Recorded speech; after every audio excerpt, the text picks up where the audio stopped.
d'information, c'est d'aller, de compléter un petit peu quand vous passez l'alerte, de dire vraiment ce qui se passe. On voit, oui, ça, il vous a expliqué, mais voilà, pas rester à 3 mètres parce qu'il y a un casque sur la tête de cette personne et on a trop entendu, il ne faut pas toucher au retard quand ils ont un casque sur la tête. Ouais, bah oui, il ne faut pas les toucher, il faut porter le casque, on est bien d'accord. Mais il y a quand même des petits gestes que vous pouvez faire, voilà, ils méritent comme tout le monde d'être secourus, hein, donc il faut arrêter. On nous a pris la pire position que vous pourriez trouver, c'est à plat ventre. Et malheureusement, quand vous êtes éjecté d'une moto ou d'un scooter, ce qui est le cas, c'est souvent en plat ventre. Ce que le médecin va vous demander, vous serez guidé au 15 ou par le pompier que vous aurez au 18, on va vous demander s'il est conscient. Bah, tout bêtement, c'est oui, c'est non. Quand je suis conscient, je parle et je bouge. Il ne vous parle pas, il ne vous serre pas la main. C'est pas compliqué, vous pourrez toujours dire, écoutez, moi, il ne réagit pas. C'est tout ce qu'on vous demande, d'accord? Il est conscient, il se plaint d'une jambe. Là, il a les 2 jambes pétées. Hein. Il se plaint d'une jambe, il a mal quelque part. Oui, vous allez conseiller qu'il ne bouge pas.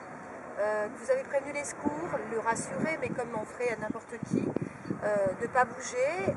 Simplement, il a un casque. Ouvrez-lui au moins la visière qui respire mieux. Vous savez très bien qu'avec une fois que vous êtes à l'arrêt, c'est étouffant. Alors, juste un petit truc, un casque c'est super bon, hein, et une tête c'est mobile. Donc, maintenez votre casque au sol pour vous soulever simplement la visière. Il va respirer mieux, il va pouvoir vous parler, il n'aura pas de la bulle plein de casque. C'est un tout petit geste, mais ça va sûrement rassurer la personne. Imaginez-vous au sol, jambes pétées, le casque complètement fermé, quelqu'un qui vous parle et vous lui répondez, vous allez rapidement être étouffé. Hein. Donc voilà, c'est un petit truc que vous pouvez faire. Maintenant, malheureusement, il ne vous répond pas. Il ne réagit pas quand vous lui demandez de serrer la main. Il va falloir aller plus loin. Tout ce qu'on vous demande, c'est savoir s'il respire. C'est important. Comment je peux voir s'il respire? Ben, quand vous respirez, hein, ça souffle là, ça souffle là. Et ben, vous passez votre main. Vous sentez pas. Vous avez un autre accès, quand je respire, hein, ça bouge là. Et ben, vous regardez. D'ouvrir un blouson d'un motard, vous n'allez pas le tuer. Vous regardez. Si on a un doute et qu'on a accès plutôt au niveau du thorax, de la poitrine, voir si ça bouge. Et le transmettre au niveau de l'alerte. Et appliquer les consignes que donnera le médecin ou le SAMU. Ok. Voilà. Donc on bouge absolument pas le corps, on cherche pas le... Non. Ok. L'idée c'est vraiment pas de bouger et c'est ce que disait mon collègue. Même nous qui sommes pompiers, qui avons nos techniques, c'est des techniques pompiers à plusieurs. Ok. Voilà, des techniques qui s'apprennent.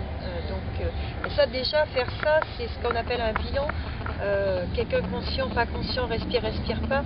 Déjà pour passer une alerte, c'est du bonheur. Après, on appliquera les consignes un petit peu qu'on nous donnera, mais déjà ça permet d'envoyer les bons moyens.